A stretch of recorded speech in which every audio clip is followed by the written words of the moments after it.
Bonjour et bienvenue, mesdames, messieurs. Merci de votre fidélité à Telar TV R7. C'est avec plaisir que je reçois de nouveau sur ce plateau Telar TV Monsieur Roland Lévy Nitou, qui n'est plus à présenter aux Congolais, mais pour ceux qui le découvrent, il est activiste politique, président des Indignés 242.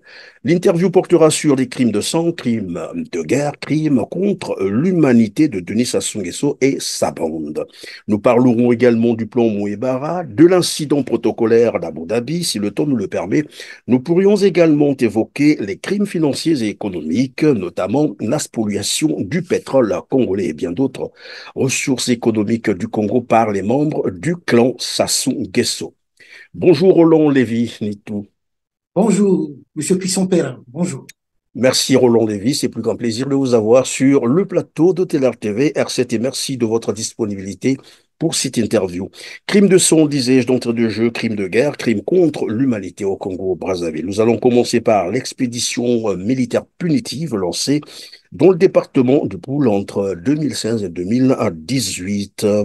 Vous nous disiez que vous disposez de quelques éléments sur ces crimes. Pouvez-vous nous en parler? Effectivement, merci de m'avoir invité. Merci à Christian Perrin et à l'équipe de Christian Perrin. En tout cas, merci. Je vous C'est en toujours prie. un bon plaisir d'être devant Christian Perrin parce que, au moins, on aborde un peu le sujet de notre cher beau pays, le Congo-Brazzaville. En tout cas, merci Mhm. de m'avoir invité. Merci. Les crimes de sang, parlons des crimes de sang, puisque nous allons parler aussi des crimes économiques, dont je Tout possède à fait. pas mal de documents. Parlons d'abord sur des crimes de sang. euh, dans notre cher beau pays en République du Congo, commis par le dictateur Sassou Nguesso. Effectivement, j'en ai des preuves sur, par exemple, les bombardements qui avaient eu lieu dans la région de Poul, dans les quartiers, dans le sud du Congo, dans le sud du Congo.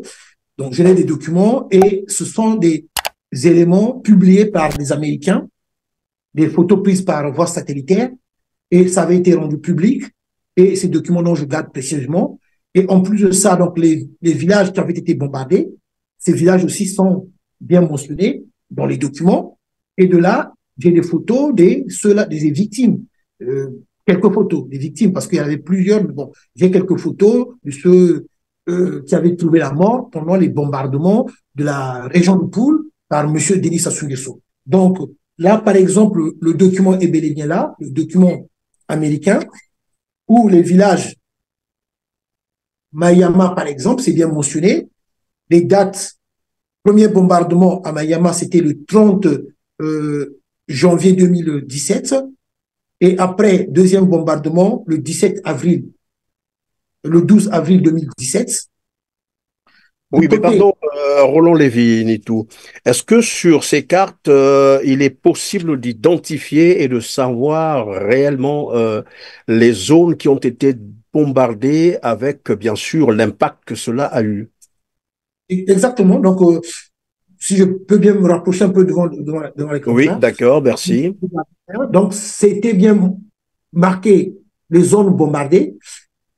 Là, par exemple, là aussi, donc deuxième bombardement donc du côté de Mayama, voilà, Oui, et là.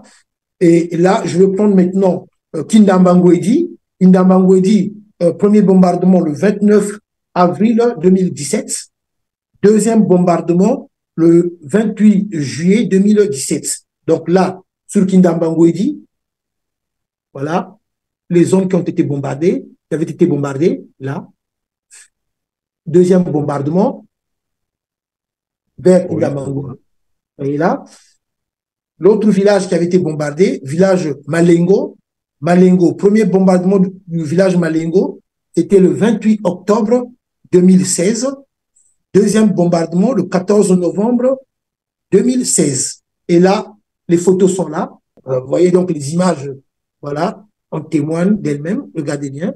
Voilà, premier Alors, bombardement. est-ce que ça veut dire, Roland Lévy, ça veut dire que en dehors des cartes, vous avez aussi des images des victimes en tant que telles, c'est-à-dire, bon, c'est vrai qu'on va pas les balancer toutes, parce pour les raisons que tu connais très bien avec YouTube et Facebook, mais est-ce que quelques éléments de loin, vous pouvez nous les montrer, par exemple, quelques photos? Quelques éléments, mais quelques éléments, je les ai. Donc, de ceux qui avaient été victimes de ces bombardements, par exemple, à Mayama, d'une fillette qui avait trouvé la mort, Oui, c'est vu, c'est bon, merci. assassinée. Et là encore, une autre dame aussi, pareil, du côté de Mayama. Et là, c'était une femme avec son enfant, voilà, toujours du côté de Mayama, voilà. Et là, c'était une fillette victime des bombardements de M. Sassou On Nguesso. est arrivé tout de même, pardon, Roland Lévy, on est arrivé à identifier ces victimes-là pour, évidemment, j'allais dire pour les raisons d'enquête, par exemple. Est-ce que aujourd'hui, où nous parlons, maintenant que nous sommes en train de réaliser cette émission, nous sommes bien sûr le 28 février 2024, est-ce que si on partait au Congo-Brazzaville, si une mission d'enquête, par exemple, est envoyée au Congo-Brazzaville, arrivera-t-on à identifier là où se sont produits ces massacres, s'il faut le dire, et reconnaître ou identifier aussi les familles, c'est-à-dire les zones? Des zones, oui, exactement, parce que il y a eu pas mal de déplacés, certes, mais il y a toujours des gens qui ont été témoins de ces bombardements, qui sont là encore en vie, par peur de ne pas pouvoir s'exprimer.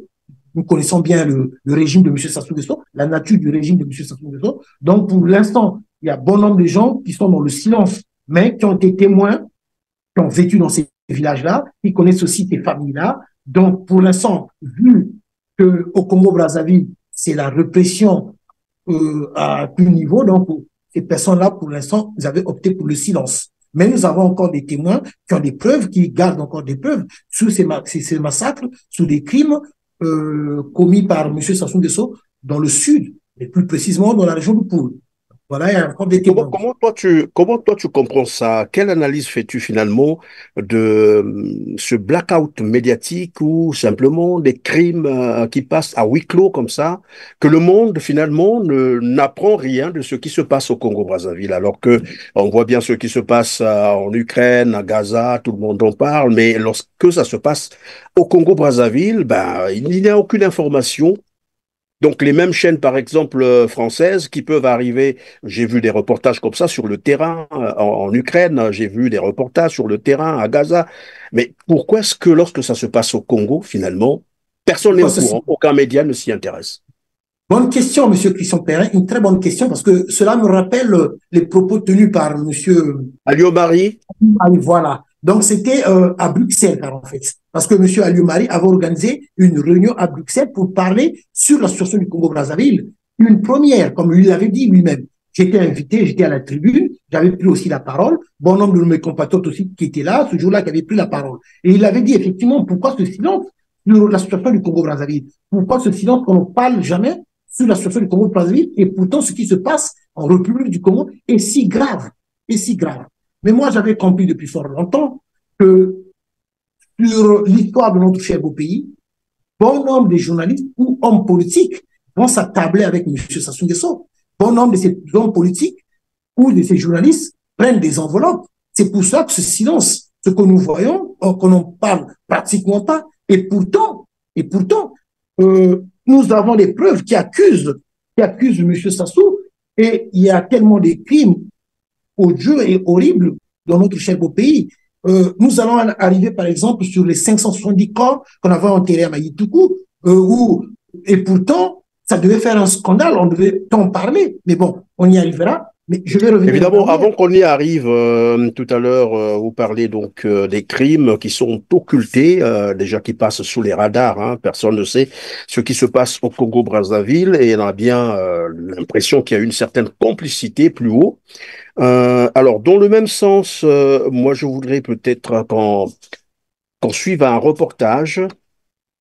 C'est l'expédition militaire punitive dont je parlais tout à l'heure, le génocide dans le département du Poul, même si Anatole Collinet nie ce génocide. Aujourd'hui, c'est prouvé, les éléments existent et je crois qu'un jour, il sera même interpellé pour complicité de crimes. Alors, ici, il s'agit donc d'une vidéo qui nous montre un certain général Kabi Oko, le neveu de Denis Sassou Nguesso, je ne sais pas si vous le connaissez, ben, en fait, il est décédé, alors qui préparait un assaut sur Gangalingolo. On va écouter ce qu'il raconte au début et les instructions qu'il donne pour, disait-il évidemment, raser tout le village, tirer sur tout ce qui bouge, femmes, hommes, jeunes, vieux, enfants. En tout cas, il faut tout raser. Suivez.